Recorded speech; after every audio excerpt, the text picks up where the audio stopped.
Факсимили од книги печатени помеѓу 18 и 19 век денеска беа изложени во Штипската библиотека. Присутните имаа можност да видат вкупно 25 факсимили кои се дел од библиотечното богатство на Штип. Од кои има еден ракопис што датира од 18 век, останатите книги датираат од 18 и 19 век. Дел од нив се старопечатени. Ракописот е посветен на молитви на Пресвета Мајка Богородица, истиот како што кажав датира од 18 век. Од редот на старопечатените книги би издвоиле книгата Бели мугри, печатена 1945 година во печатница во Штип.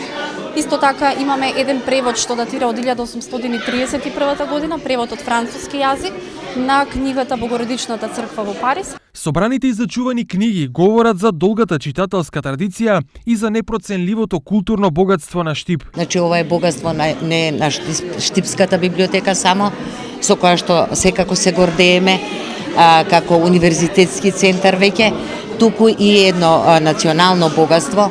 Денешната изложба е дел од соработката помеѓу библиотеката и филолошкиот факултет при УГД.